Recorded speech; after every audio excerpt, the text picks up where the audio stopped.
I didn't flinch when the laptop hissed and cracked in the flames. The firelight danced across their grins. My parents' smug amusement, my sister's hollow chuckle, her children squealing as if destruction was sport. "Maybe this'll teach her not to be spoiled," my sister smirked, her voice sharp, cutting. My daughter's eyes filled with tears, her knuckles white around my sleeve. She had cradled that machine like a treasure, because it was. Months of skipped meals, side shifts, and sleepless nights had gone into that purchase, and now it was gone.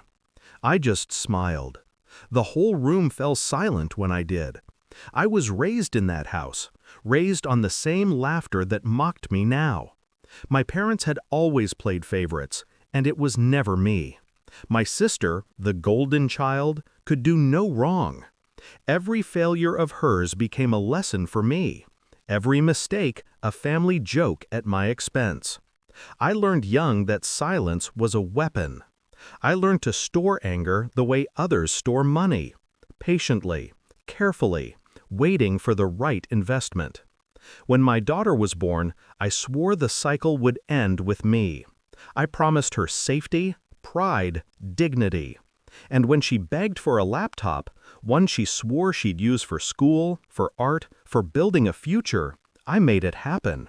I bled for that gift. It wasn't luxury. It was proof that she wasn't invisible. My sister knew what it meant. That's why she destroyed it. The signs were there before.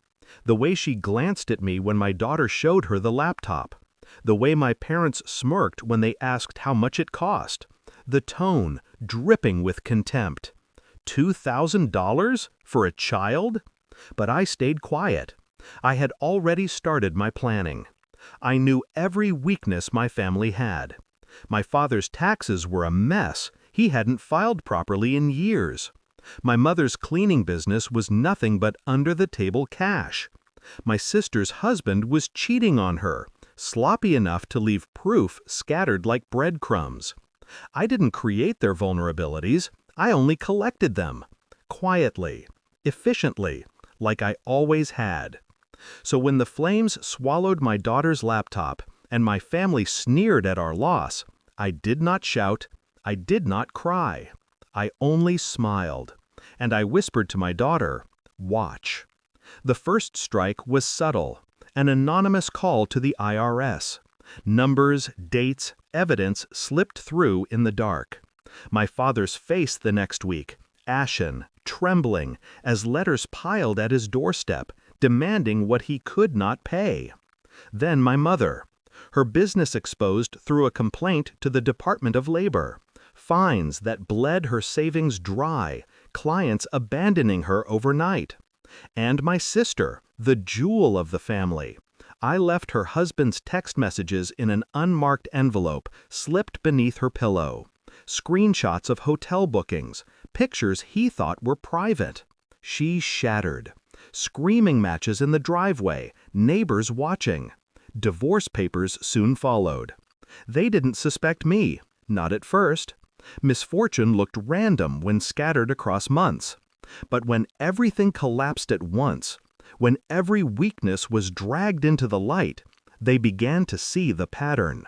They began to see me. The night it all came to a head, I invited them to dinner. My daughter sat beside me, calm now, eyes dry, strength in her spine. My father refused to eat. My mother kept glancing at her phone, waiting for calls that would never come. My sister stared at me like I was poison, her hands shaking around her glass. Finally, she snapped, "What did you do?" I leaned back. I didn't deny it. I didn't confirm it. I only smiled. The same smile I gave when her children burned the laptop. The silence that followed was thick, suffocating. My parents looked at me with something new, something they had never given me before. Fear. "You destroyed this family," my mother spat. "No," I said, my voice steady. "I just stopped protecting it." My daughter's hand found mine under the table, strong, certain. They thought the laptop was a toy, a luxury. They never understood what it represented. To them, my daughter was just another target, another branch in the tree of cruelty they had always nurtured.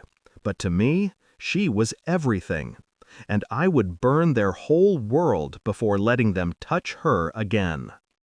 As we left that night, my sister's house seemed smaller, dimmer. The golden glow it once held for her had been gutted.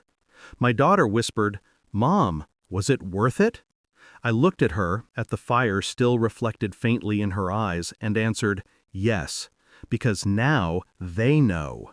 We are not the weak ones in this story. We never were." And for the first time, walking away from that house, I felt the weight lift. Revenge didn't bring back the laptop. It brought back something greater: respect, silence, fear. The kind of silence that means no one will ever dare laugh at us again. They thought destroying her laptop would teach her a lesson. It did. It taught her that silence is power, that patience is sharper than rage, and that some families aren't worth saving, they're worth ending. And I was the one to end them.